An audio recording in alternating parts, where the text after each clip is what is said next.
सम्मानित साथियों नमस्कार। जैसा कि आप सभी जानते हैं कि 1 मई को अंतर्राष्ट्रीय श्रम दिवस है। यह 8 घंटे काम, 8 घंटे आराम, 8 घंटे मनोरंजन की लिए जो शहादत हुई थी उसके उपलक्ष्य में मनाया जाता है।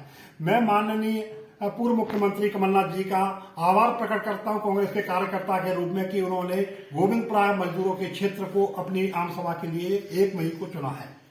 मैं यहाँ बेल कांग्रेस एकता मंच की तरफ से मजदूरों की स्थिति को सभी से अवगत कराना चाहता हूं। मध्य प्रदेश में मजदूरों का एक दिन का वेतन अभी 371 रुपए है। इसमें से 4 रविवार को उठा दो और एक कोई छुट्टी पड़ जाती है उसको उठा दे तो 25 दिन का वेतन मिलता है।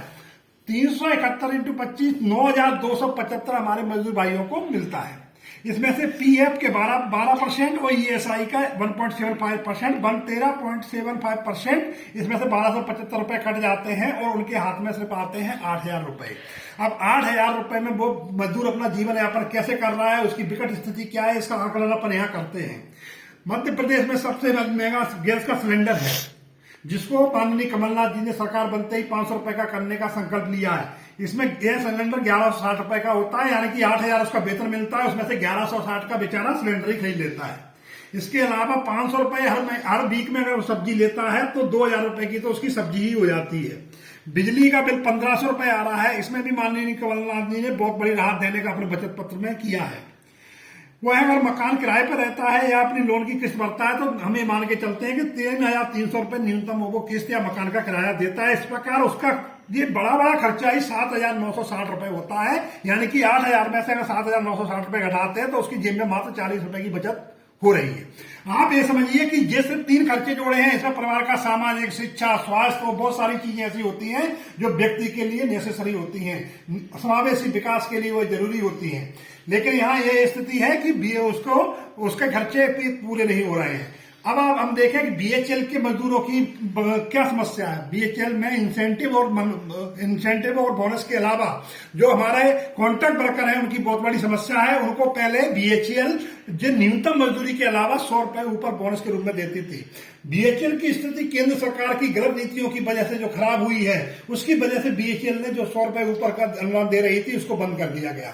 यहाँ के नेता और यहाँ के बड़े बड़े बीजेपी के नेता यह लोगों को किस प्रकार गुमराह करते हैं, इसकी जानकारी मैं आपको देना चाहता हूं। वो ये कहते हैं कि बीएचईएल ने मजदूरों की कटौती की है।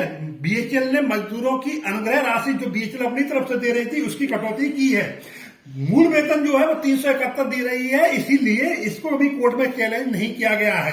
इसके बारे में सिर्फ मजदूरों को गुमराह किया जाता है। मजदूर भाई अपनी स्थिति को समझे। हम उनके सामने सिर्फ सच रखना चाहते हैं कि 371 रुपए 2014 से 371 रुपए जो मूल वेतन है वो नहीं बढ़ा है। इस 371 में डीए है और 6,500 रुपए का मूल वेतन है। तो मूल वेतन जो है जब तक नहीं बढ़ेगा तब तक कोई भी ऑर्गेनाइजेशन उसको पेमेंट को देने के लिए बाध्य है। जितना मूल वेतन है, जितना न्यूनतम मजदूरी है उसको देने के लिए बाध्य है। उसके ऊपर अगर 100 रुपए देता है या 200 रुपए देता है उसके लिए वो बाध्य नहीं है।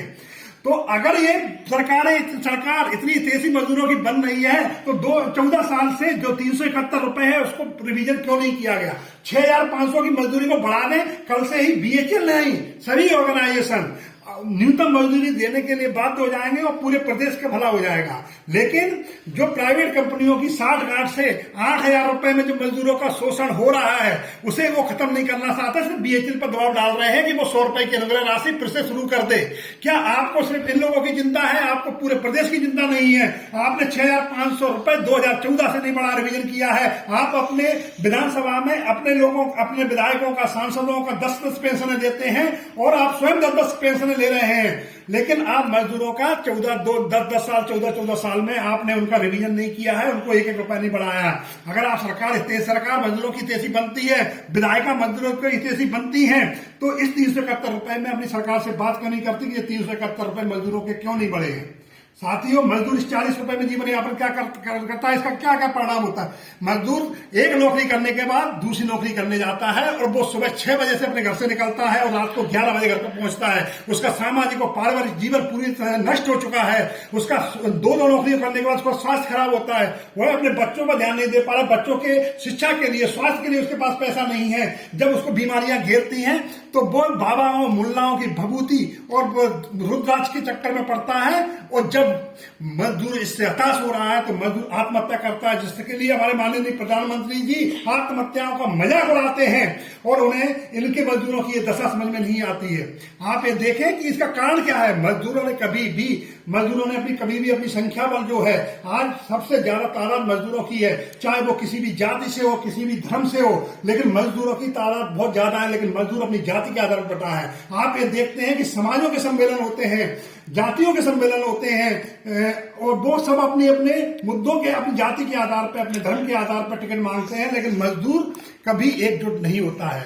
वो जातियों में बटा हुआ है, वो सब में बटा हुआ है। हम जब इसका सर्वे कर रहे थे तो हमें अफजल भी मिला, अजहर भी मिला, हमको शर्मा जी भी मिले, हमको रणजीत सिंह सिख भी मिला, हमको डिकोस्टा भी मिला। सबकी एक ही मांग है, वो किसी भी धर्म से हो, किसी भी मजहब से हो, किसी भी जाति से हो, उनकी मांग है कि जो न्यूनतम वेतन जो 371 रुपए है उसको बढ़ाया जाए। लेकिन सरकारें 371 की नहीं बढ़ा रही है, क्योंकि 371 के आधार पर मजदूर वोट ही नहीं कर रहा है, वो अनेक पार्टियों में बटा हुआ है। मैं आपको बताता हूं इसका क्या फर्क पड़ रहा है। जब देश तरक्की कर रहा है तो मजदूर क्यों है, भुखमरी क्यों है? इसका मैं एक कारण बताता हूं। 2014 में 5 अरब डॉलर पूंजीपति दानी जी की संपत्ति थी, 5.1 अरब डॉलर, और इसका मजदूर का वेतन था 6,239 रुपए मात्र।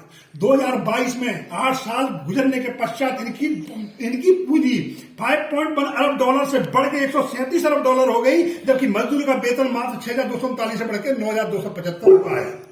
इससे क्या हो रहा है? इससे हम 5वीं सबसे बड़ी अर्थव्यवस्था बन रहे हैं, लेकिन भुखमरी में हमारे 121 देशों में हम 107वें नंबर पे हैं। साथियों, मजदूरों समझो, इसलिए भुखमरी आ रही है कि पैसा उठ के इन लोगों के पास जा रहा है और मजदूरों की जैसी सरकार नहीं रही है, चाहे वो प्रदेश सरकार हो, चाहे राष्ट्र की, देश की सरकार हो। हमें क्या करना है? हमको संगठित होना है। हमें संगठित किस बात में होना है? संगठित हमको होना है ये जो 371 रुपए हैं इसको बढ़ाया जाए, ओवर टाइम का नगद भुगतान किया जाए, जैसा कि दिल्ली में अभी 20,000 किया, ओवर टाइम का नगद भुगतान किया। यहाँ तो ESI खा जाओ, PF खा जाओ, कोई सुनने वाला नहीं, आप शिकायतें करते रहो। तो हमको पहले तो संगठित होना है, अपनी मांगों के आधार पर वोट करना है।